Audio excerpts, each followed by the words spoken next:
Welcome in, everybody, to Inside the Burrow. We are back. We are closing in on August 30th as FAU will ship up to Maryland. But before we get going, before we do all that, we have preseason podcast for you right here on Inside the Burrow FAU Owls Nest. I'm your host, Robbie LaStella, alongside our new co-host, Garon Bach, for today's episode, and our special guest for today as well, Ken LaVicka. Guys, we'll start with Garon. Garon, first time on here, first time co-hosting Inside the Burrow. Welcome in. How's it going?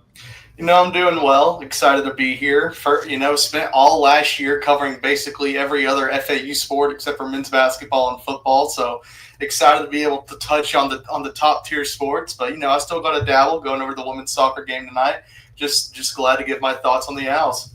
Big game tonight at the stadium, at FAU football stadium. Frank Fort on the call for that one, so make sure if you're available, go check it out in stadium. Ken, welcome back. It's been a bit. You've been all over the place, Inter Miami, ESPN National, but closest to your heart, the FAU Owls. Year 17 back. Ken, welcome in. How's it going?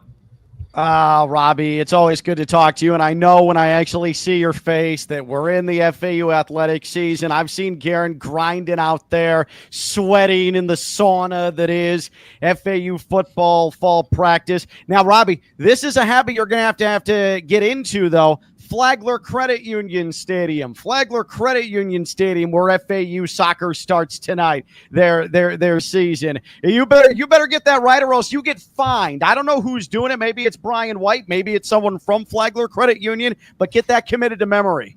I know, yeah. I gotta get the correct name in there, not only for correct purposes, but that's we gotta give them their promotion. Their money's worth. They spent a lot of money to put their name on that stadium. Yeah, 100%. Shout out to the team at Flagler. I'm excited to see what gets involved in what first season in the branded stadium. So.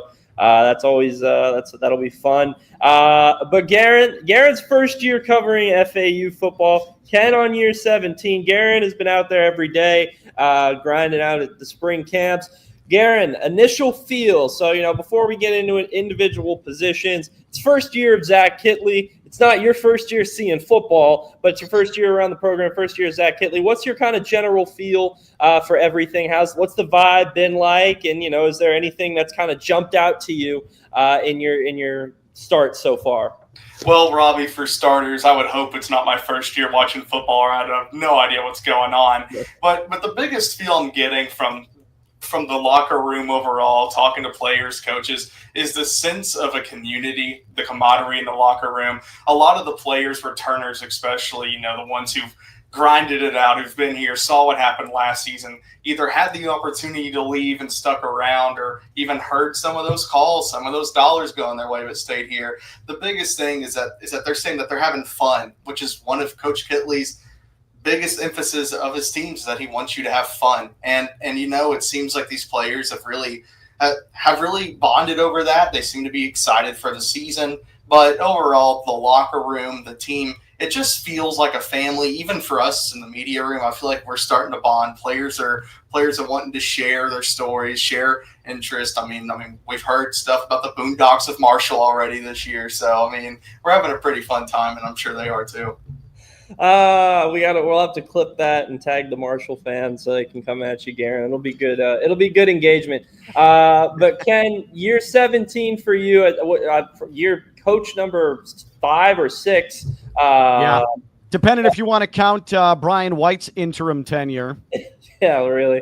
But what's it been like getting to know Coach Kittley for you? And then, kind of same thing to Garon. What's the baseline feel been like? I know you probably haven't been there every day, but I'm sure you've gotten time with the guys and whatnot as well. So what's that been like for you?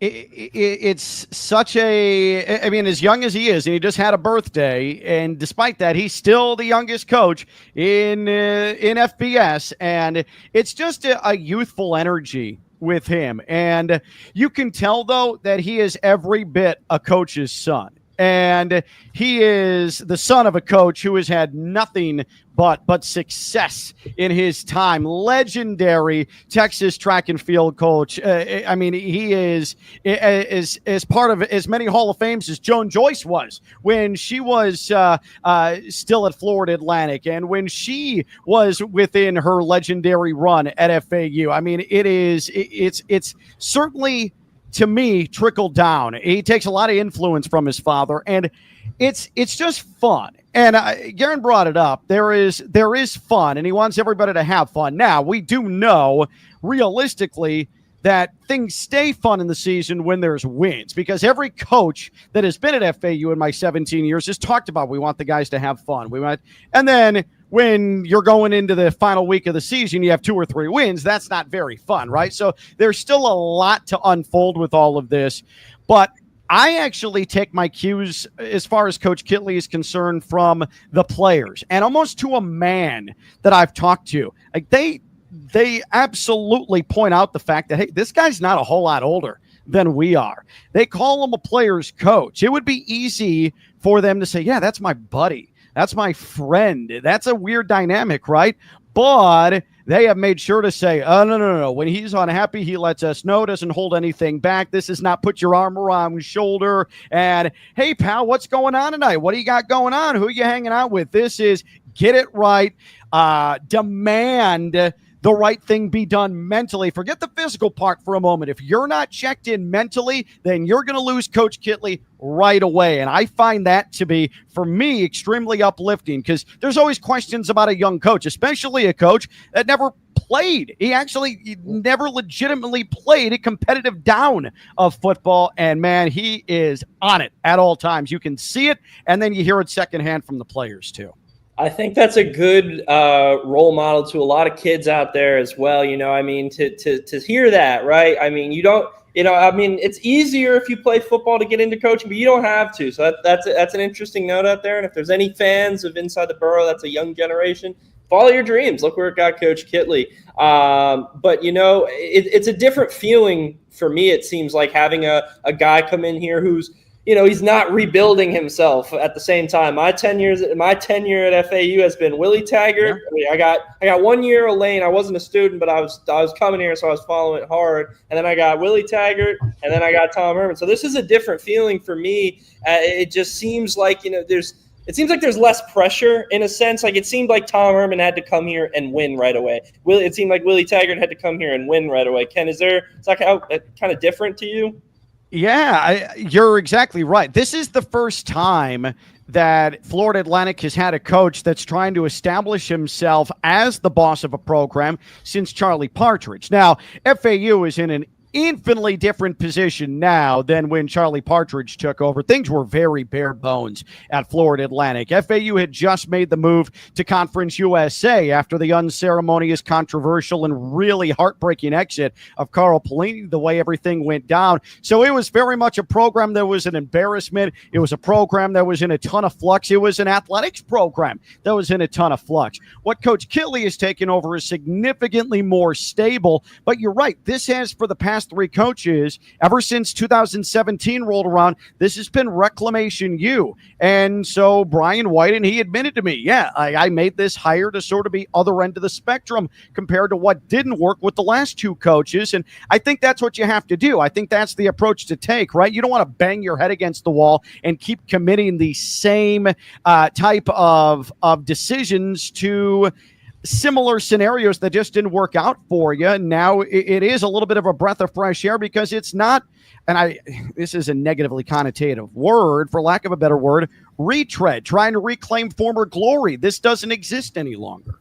No. And so I think I'm excited to kind of see how he gets going first time, because also he's got a first-year defensive coordinator as well. It's not, he has experience to lean on. There's guys there, Chris Carter, DJ McCarthy, Chris Perkins, just to name a couple. But the 2 head guys first time, we got to have Brett Dewhurst come on here on Inside the Burrow. Great conversation if you haven't heard that. But Garon, have you gotten to speak to him at all in media yet? Yes, I have. Yesterday was one of the days we spoke to him. He and he seems to be someone who I think will do a good job on the defensive side. Someone in that role. I mean, he's got a lot of leadership with him.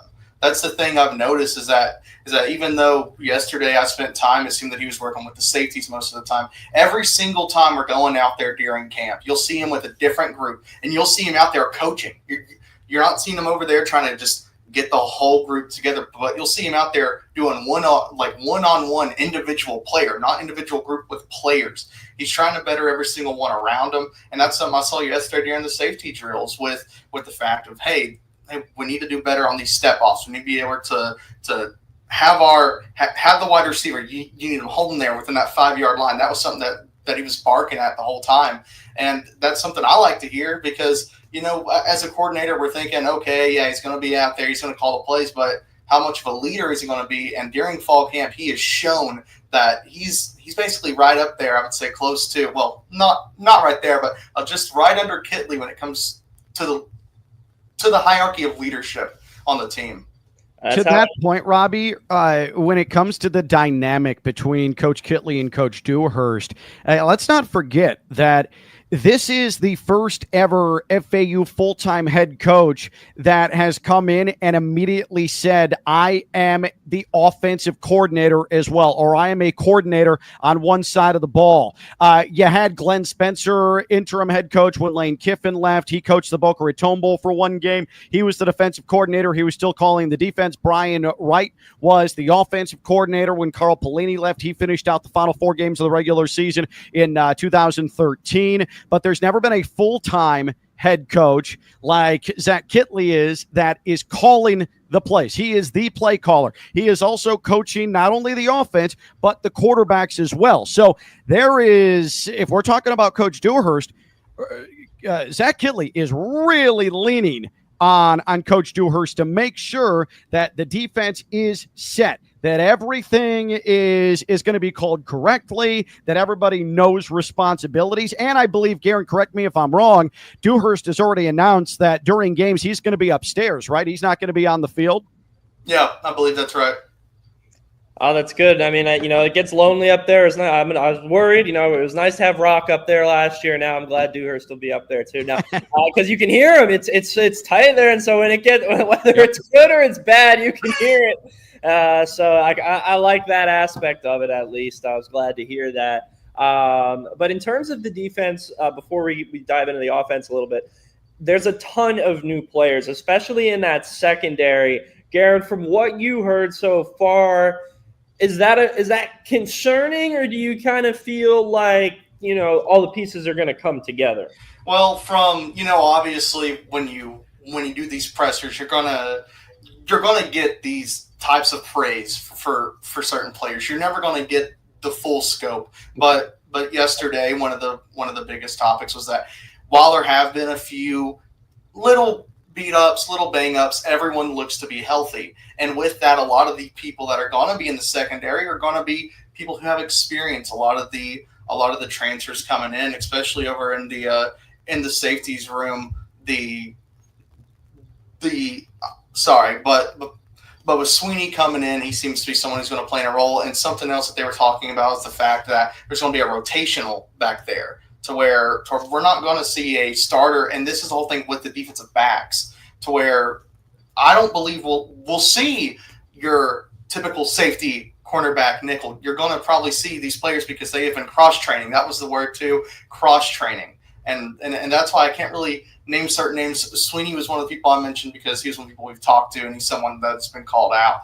But one of the biggest names has been Zion Parrott, freshman, came in, and he has shown out during camp. And he's in line for a starting role there in the secondary, which, I mean, that for FAU, that hasn't happened in I believe 5-6 years, at least on that side of the ball. Ken, where's the do you know who it is? I don't know who the last freshman defensive starter was. I don't know. Well, in the secondary, CJ Hurd.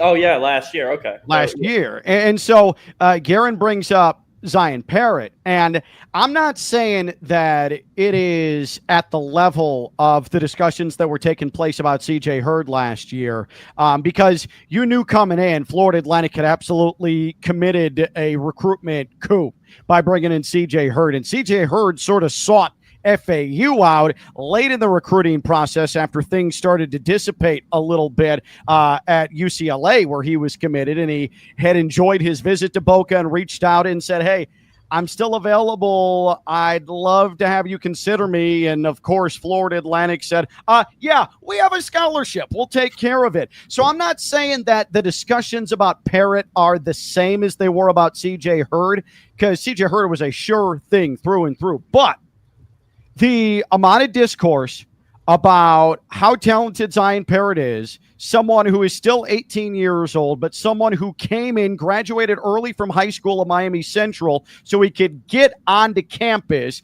He was one of the first faces that Zach Kitley and that coaching staff was able to see, Coach Dewhurst, and it's paid off because he's a physical freak. He's extremely smart. He comes from a benchmark high school football program in South Florida, and he is almost exclusively working with the ones now. Zion Parrott is a true freshman that is absolutely unequivocally going to be key to the success of the FAU secondary. Don't forget, I don't want to leave him out, but Wendell Ford is, whether he plays nickel, whether he plays safety, he's going to be really, really key for this FAU team as well, because we know he can hit. He's got a ton of experience. He's a big-time veteran. If he can stay healthy, having Wendell Ford back for another season is going to be extremely helpful from a continuity standpoint and a leadership standpoint, especially if you have a true freshman in Zion Parrott that you're really leaning on to make a huge impact.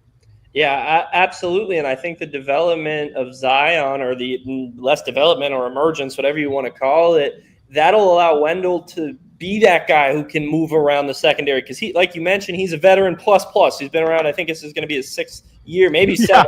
I'm not 100% sure. But he's got the experience where they can move him around. I mean, I don't think they'll put him on the side, out the outside, but safety, nickel, they can shuffle him. And so that's given them some flexibility, which was huge because you don't know exactly what you've got with some guys. They're all new.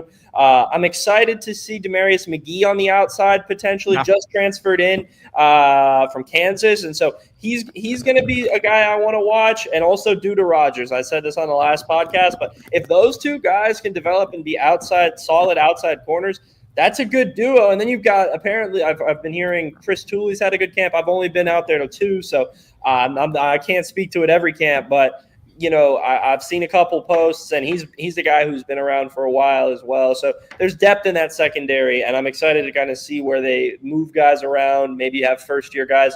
At safety, I mean, Mike Wright is a guy who had a strong end to the season last year. There's some momentum to be built on. From what I've heard from Christian, he had a good year in the weight room and a good offseason in the weight room. So I think that's another guy who's set for a big year. We talked about this on the last podcast. We won't touch on it too much, but the big thing for me in defense, as I said last time, is going to be the pass rush. I think, Garon, has there been anyone that stood out to you? My guy that's a breakout candidate I like potentially is Eric Brantley Jr. off the edge. But is there anyone to you that's kind of stood out, or is there any names that have been mentioned that could be a threat to rush the passer?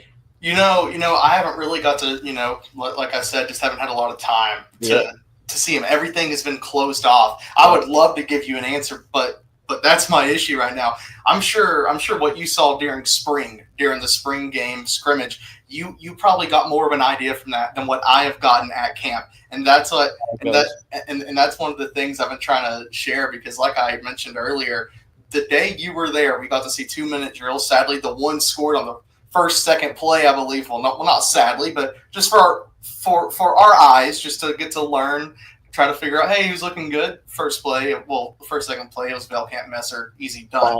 Yeah. But I mean, I wish I could say, yeah, this is the guy I like. But just right now, I haven't just had the time to see him.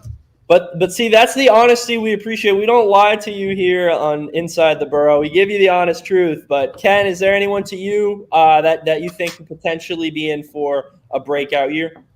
Yeah, I think there are a lot of eyeballs on Eric Brantley in the Colorado transfer and what he could bring in. Now, he's only a redshirt sophomore. So you're going to have to adjust a little bit and make sure he's still got some ripening to be had, right? And this is not an overly young pass rush. You're going to be really relying a lot on your interior linemen to, at the very least, get leverage and allow some of the youth that's rushing on the outside to get at the quarterback. I just look at how this team got gouged in the run game a year ago. And I know that it's a completely new staff. And while there are certainly more returners on defense this year than they were a season ago when we were doing this exact same thing, I'm a little less concerned. You obviously want to get to the quarterback. That's key. But I'm a little less concerned about getting to the quarterback and a little bit more of the thought that you got to prioritize shutting down the running game, because FAU was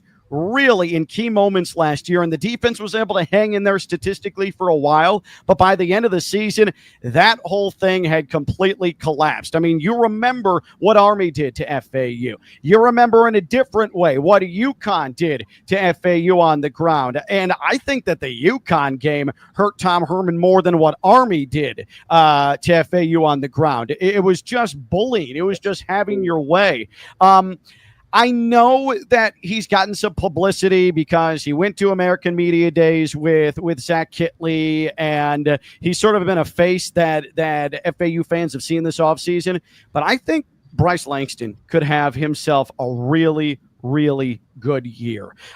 He has done everything that the coaching staff has asked of him. If it's possible, he's gotten himself stronger this offseason. He has taken on a leadership role along that defensive front. Like I think that we could be talking about this guy, maybe not as a first team all conference, but he could certainly be on a second or a third team, I think, if he stays healthy. I think, though, the interior of the FAU defense, the big bodies, that's going to loom a bit larger, no pun intended, at least initially, than what the pass rush is from the edges. That's a valid concern as well. A guy on the interior, I like CJ Doggett. I think there's talent on the interior for the run defense to have a bounce back year. The 3-3-5 has it's been a defense that, depending on where you find it, it's either really, really good or not good at all. For example, North Texas last year, we saw FAU rip that defense to shreds. It was a loss, but nevertheless. So I'm interested to see how this shapes out. It's a defense that, if it works, you can rush the passer and I'm excited to see the linebackers are going to be key in all of this. And I do think there are still some questions about what is the depth like at linebacker. And so both in the pass rush and in the run game, I do think that room, that's the huge wild card. The secondary, super athletic. The secondary has some guys. The secondary has some depth. The line has some depth. But, man, the linebackers, that's where the questions are going to be answered, good or bad. What have they been able to accumulate, and how are they able to respond right away, especially against a Big Ten team starting the season? Yeah, and that's going to be a test for Tyler Stolsky. He's returning to the Big Ten. He's going to be the guy with the mic in his helmet. He played at Minnesota, didn't have a full-time starting role, so this is going to be his first time in that mic role. And so I'm interested. He's the captain. He's not a captain yet, but he's essentially the quarterback of the defense. So that's going to be it on the field in practice. He's the guy organizing everything. Yep, and it's going to be him and Leon Hart Jr., who I watch as if they have a good year. I think the defense has a chance to be solid. Garon, you mentioned the Boondocks. You talked to Leon Hart, right? I believe. Yes. What was anything interesting from him? So I'm assuming he's excited to be down here. Yeah, so he shared, I can give you the exact quote here. I was just pulling it up because I knew exactly where you were going on this. He said, "I'm very happy to be here at Florida Atlantic." He said it's the place he wanted to be. He added on, he said, "It just so happened that Coach Kit came and he just grabbed me. I'm thankful for the opportunity." But going on with that, with Coach Swens, he shared about Leon Hart. He said that he's a student of the game. He loves football. He has a consistent attitude, consistent action. And that he also looks to be a leader because he's working with younger players. He's wanting to make somebody else better. He's not just focused on himself. He's focused on the team around him. And he's kind of fitting into that spot right next to Stolsky here, because Stolsky, the quote has been, he's the coach of the defense, not the captain, not the quarterback. He's the coach of the defense. That's interesting. So there you go. If they're getting good reviews, I mean, obviously, like Garon said, they're not going to speak bad, but they're not going to just lie either. So I think that's interesting to note. And you mentioned Coach Schwann's. Wherever he's been able to develop good units. He's had a lot of pros go under his coaching. So I think this room has a chance to develop. The defense, there's a lot of potential there. I'm interested to see how it shakes out. Maryland right away is a good test. That's a great test. But what obviously is going to make this FAU team is the offense. We all know it. We already heard about the Caden to Easton bomb in practice that we saw. But Garon, I mean, this your first time kind of seeing Caden in action. For a general fan who hasn't seen him yet, and Ken, we'll get your thoughts on this as well. But what's Caden like as a leader? Is he your typical quarterback, or is he different? What's it been like? Well, for Caden, he's a big dude. He's 6'3", 4, 5. I don't know. So he could be 6'6". I think he might be listed as. But as a leader, it seems that everyone seems to love him. I mean, even with us, he'll come over and give us a fist bump when he's ever during practice. He seems to be that guy, and that's the thing. Is one of the things he mentioned during camp. We had the opportunity to talk to him last week, and he said that this camp has been different for him because he is now the guy. And he didn't say it was a pressure onto him, but he just knows that he has a new responsibility. And it seems like whenever you talk to the coaches and you talk to some players on the offense, we've talked to wide receivers, running backs, they share that he's been very vocal. He's been a leader, and it seems that he stepped up in that role. Ken, does he remind you maybe of any quarterbacks of the past? Is this like something that really FAU hasn't seen before in terms of bringing in a guy who's, CUSA freshman of the year, has all the potential in the world, or is there somebody that this reminds you of? I mean, he reminds me a lot of Jeff Van Camp, who was back in the early, actually late 2000s, that decade. He started in 2008 when Rusty Smith got hurt, and then had the starting job in 2009. He reminds me a lot of Jeff Van Camp. Really big, very broadly built, extremely strong right arm. And so he definitely reminds me of Jeff Van Camp.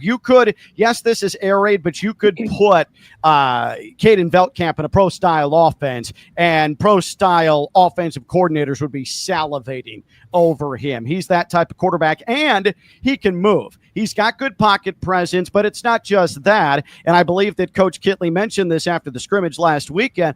We haven't even begun to open up that part of the offense and his game, getting him out on the move. So he reminds me a ton. Like, looks almost freakishly similar to Jeff Van Camp. And Jeff Van Camp, the reason that FAU didn't win as much as they should when he was the starting quarterback, does not have very much at all to do with Jeff Van Camp. So just trust me on that.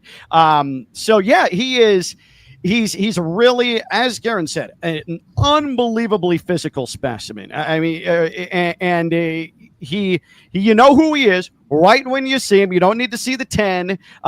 He looks like a guy that would have been a highly sought after coming out of high school, and he's vocal. But he's not like screamy, coach him up all the time. He trusts that his receivers know where they need to go, where they need to be, where the spacing needs to be, where you need to get lined up. His mere presence a lot of times for me is enough for everybody he commands respect. And I think that's how this offense is operated throughout camp. Jeff Van Camp, I had to look him up. He looks stunningly a little bit like a cross between Caden and Zach Kitley, but he's 6'6", 222. So he was a string bean back there, but yeah, wow. Yeah.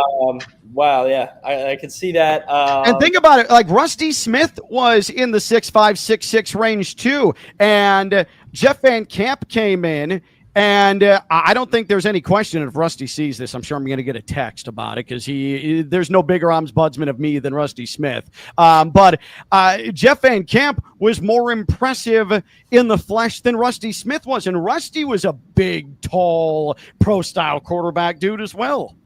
That the history of FAU. So there you go, folks. If you want to preview what Canada looked like, you have to go back into the archives, watch some 2008, 2009 FAU. But in terms of the running backs, which to me, with this offense is going to be kind of what separates it from just being your typical air raid, because we watched Taj Brooks have 1,700 yards last year.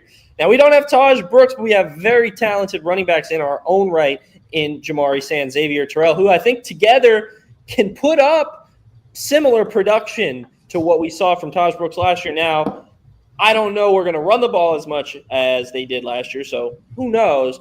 But what concerns me, and we talked about this with Kevin last time, is the depth. Garon, has there been any talk about that during camp at all? Because to me, it looks like on the roster, unless I'm missing something, only 4 scholarship running backs, maybe 5 with Josh Harriet. But other than that, if injuries start to stack up, which gosh forbid they don't, then it gets a little hairy and you're starting to move wide receivers to running back or calling up people from the flag team.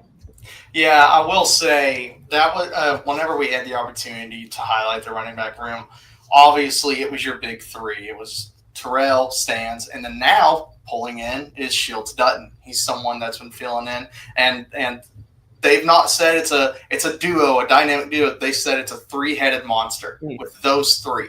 So yes, injuries concerning because there's not many names on the roster that are scholarship wise, but I mean, overall for the group, we've seen Sands, we've seen Terrell, we know what they can do, and thankfully we can kind of have that not so sour taste in our mouth after the Tulsa game last year. But I will say that with the fact that they could be running 3 backs, it may be a workload of about 30, about 40, 20 is what I would assume. It does at least give me the peace of mind knowing, hey, at least we know, one, this is an air raid offense, so we're not going to be really too worried about running the ball, but we know that the back's going to be a big part coming out of the backfield, dump offs, check downs, things like that. But I'm not too concerned about the depth other than, like you mentioned, just how many names are on the roster. Ken, you were up there in Tulsa last year. You got to see Xavier and Jamari that was like a breakout. They had a good end to the season overall, so it wasn't, a necessary breakout. But for those two, do you think, and Caden Shield Dutton as well, who's a big back, didn't get on the field last year, but for those 3, because as Garon mentioned, it's a 3-headed monster, is that going to be enough? Do you think that'll get FAU at least, unless something unforsaken happens? Do you think that's enough for this offense to get the running game going? I would argue, and I could be wrong. I mean, God knows I'm wrong, is much, if not more than everybody. Okay. Just ask people around FAU. I get it all the time. But I would argue that the running back situation going into this year, FAU is in a better spot than they were a year ago. If you're talking about bodies who are capable of coming in and contributing right away. CJ Campbell, Zuberi Mobley, you could probably argue that they are maybe a better duo right now than Xavier Terrell and Jamari Sands, okay? But there was no true Caden Shields Dutton who's sitting there hanging out. Sands wasn't that yet. Terrell wasn't that yet at this time last year. So now you have 3 running backs who are getting a lot of reps, getting reps with 1s and 2s, Sands, Terrell, Caden Shields Dutton, and you're also starting to see Harriet get some run as well. So they're trying to build the depth as this goes along. My sense is, and again, the Ken LaVicka refrain could be wrong, but my sense is, there's not going to be a feature back, but I think the bulk carry back, if need be, is probably Jamari Sands.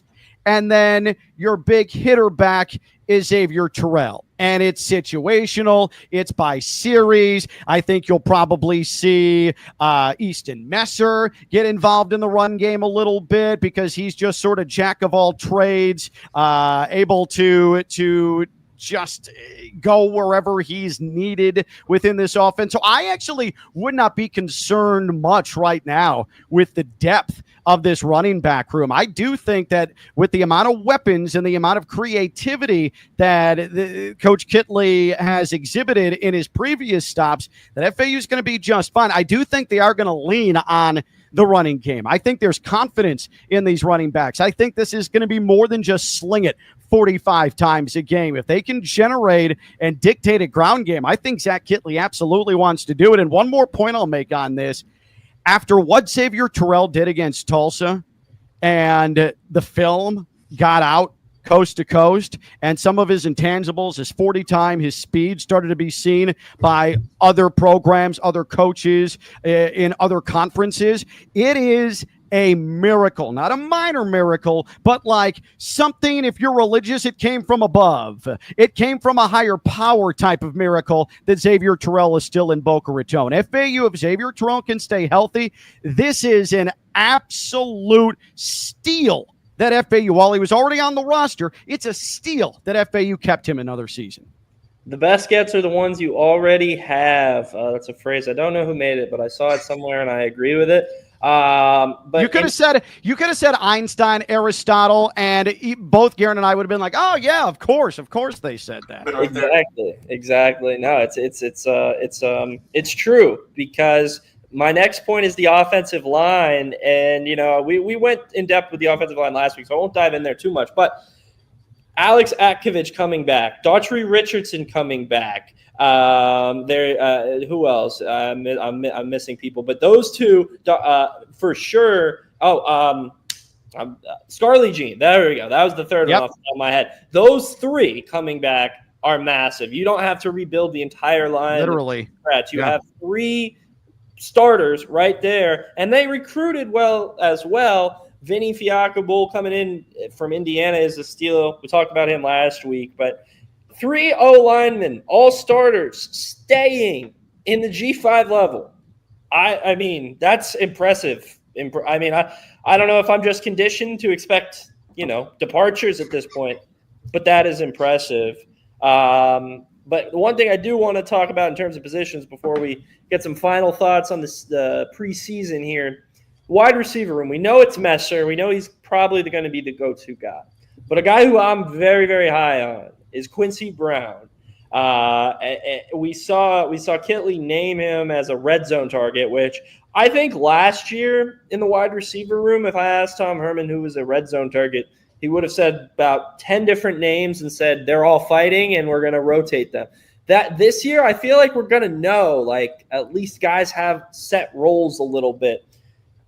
Garon, is that kind of what you've gotten a sense of too? Is there going to be a depth chart, or are we going to see a lot of rotations in this wide receiver room?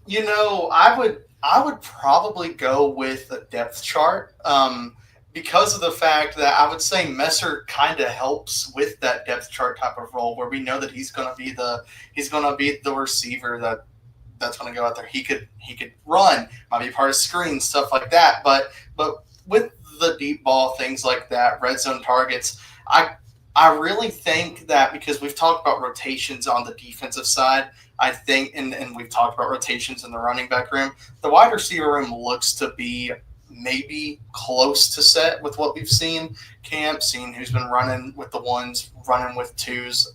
And so I don't want to say that's what's going to happen, but at least just from my eyes, my own perspective, I'm pretty sure we can probably name out 5-6 guys that are most likely going to be the ones we see almost every Saturday. The offense last year had a variety of different issues, but Ken, was it ever kind of confusing to you that the wide receivers never really established like roles? We saw later in the year even where Omari Hayes, who was arguably the best receiver, playing fifth most snaps, and then this year, do you think that having a potential depth chart like Garon said will make things a little more smooth, I guess you could say, in terms? I feel like guys never really had roles last year in that wide receiver room, and that didn't help, connections. Yeah, I think what hurt the connections a little bit more, and I hate to pile on, but FAU had a quarterback problem last year. Yeah. And it's really hard for your wide receivers to flash or be anywhere near consistent when you have a quarterback who was not comfortable in the pocket for half of the season, so much so that they had to change the offensive protection and spread it out a bit along the line of scrimmage to allow the quarterback to feel comfortable in the pocket, not rush decisions, and not be throwing behind people. So I think that probably is more a product of the passer than it was the receivers. And we saw Amari Hayes eventually break through that and earn himself an NIL deal off of that and go elsewhere. I don't anticipate FAU having a quarterback issue this year. That's the whole reason Caden Veltkamp came from Western Kentucky as the Conference USA Offensive Player of the Year. I mean, Florida Atlantic was dismal, an abomination in 3rd and 4th and short last year. That didn't help anybody. And FAU in the red zone was absolutely atrocious last year. That's quarterback problem. That's offensive line problem. That is rushing game problem. Just get this real quick. And I am working on this, a deep dive in FAU's red zone issues last year for in addition to the Florida Atlantic Voice that's going to be coming out in the next few days. But FAU had the same number of red zone opportunities as Navy last year, okay? And Navy scored 66 more points off of those red zone opportunities than FAU did. I mean, guys, the 3-9 was not anything undeserved last year for this football team and this football program based off of that number alone, let alone everything else that went into last year. So as far as the receivers are concerned here with FAU, I am so high on Ja'Sean Platt. I think Ja'Sean Platt is going to take the top off of defenses throughout the season. I think he is a deep threat that FAU has not had in quite some time. I think that he is primed to break out. I am unbelievably excited for him. Someone else that has caught my eye as well is Asad Wasim, the Colorado transfer. He has absolutely put himself in a position to get a lot of run. And I don't think that there's going to be a lot of cycling with receivers, at least not within possessions, because Zach Kitley, he is obsessed with tempo. Go. Don't you dare take a step on the field. As soon as you do that, someone gets to substitute in on the other side. A lot of those intricacies have been points of emphasis for FAU during the course of the spring. So I think they're going to roll with a core 4 or 5 guys, and obviously possession to possession, you might adjust it. But once you're in a series, then that's who they're riding with. So you got to trust these guys. And I'm telling you, 3, Platt, 0, Wasim, you're going to see and hear a lot from those guys this year.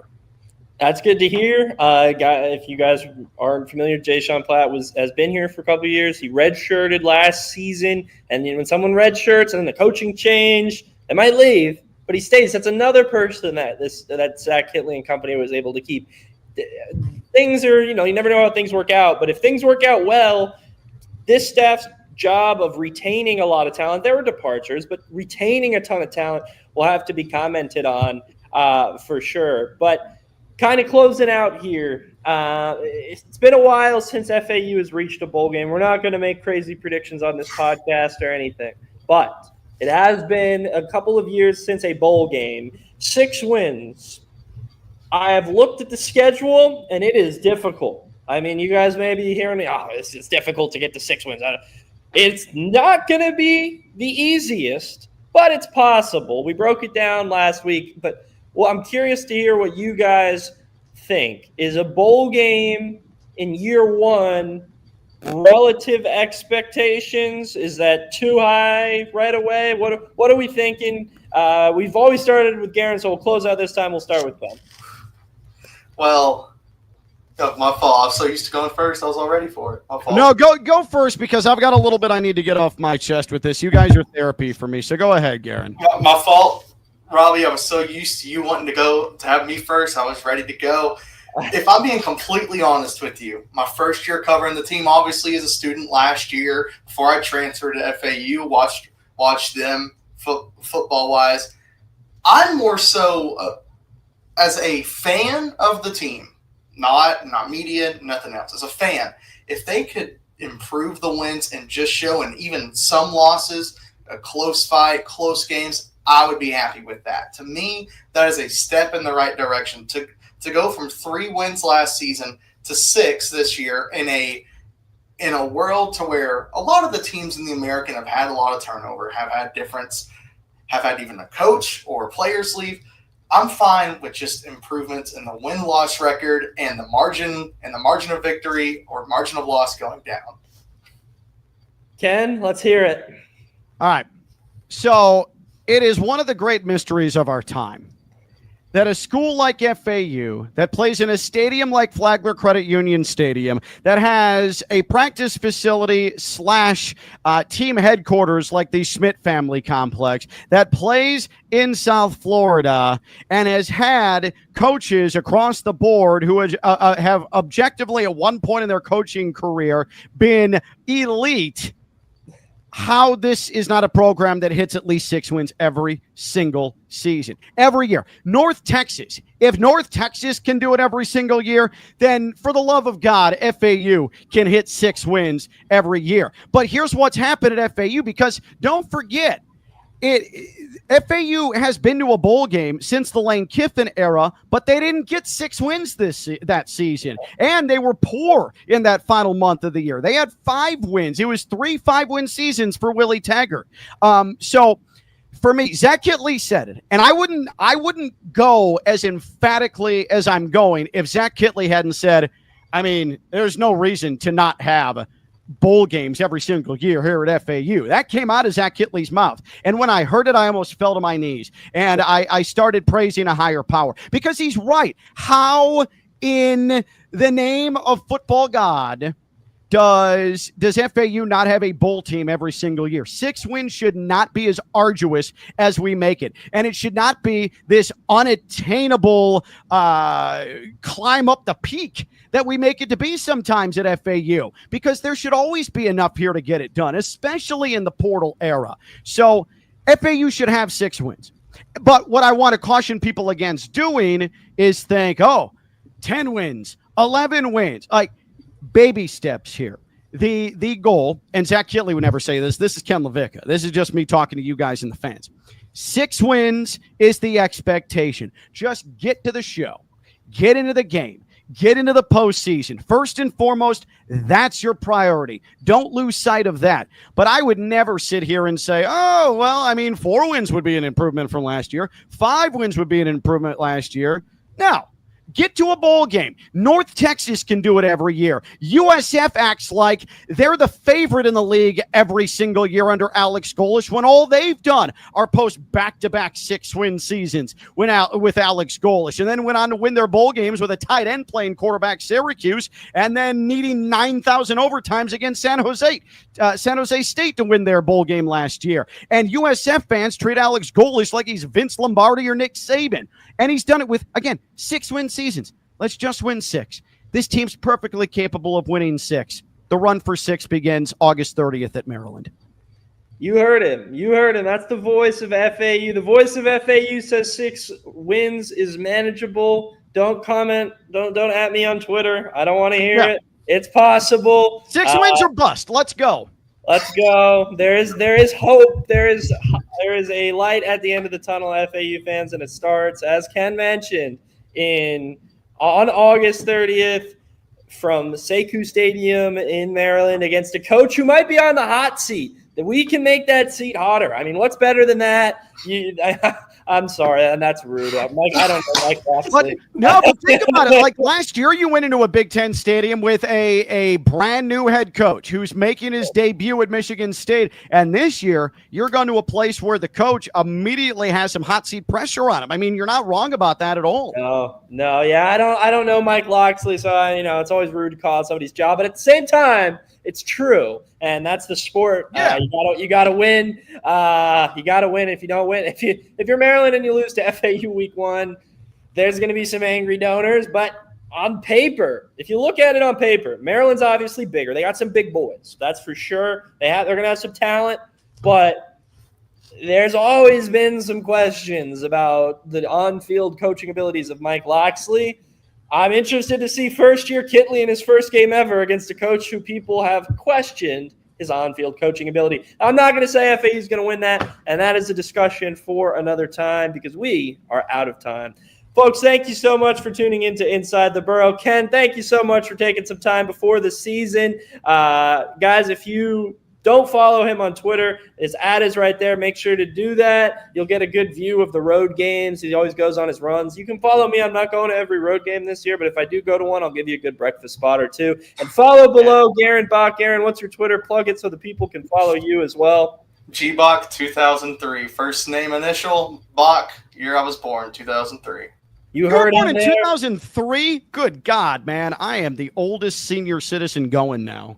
It sucks. Never. I look at the roster, I see 05. I'm like, never mind. Makes me feel old. We'll hear Ken screaming in the booth, and he'll sound like a 25-year-old, and it's all good. Garon, thanks for joining us first time, and we'll have you back on here soon. And, folks, as always, thank you for tuning in to Inside the Burrow. For Ken, for Garon, I'm Robbie. We'll see you next time.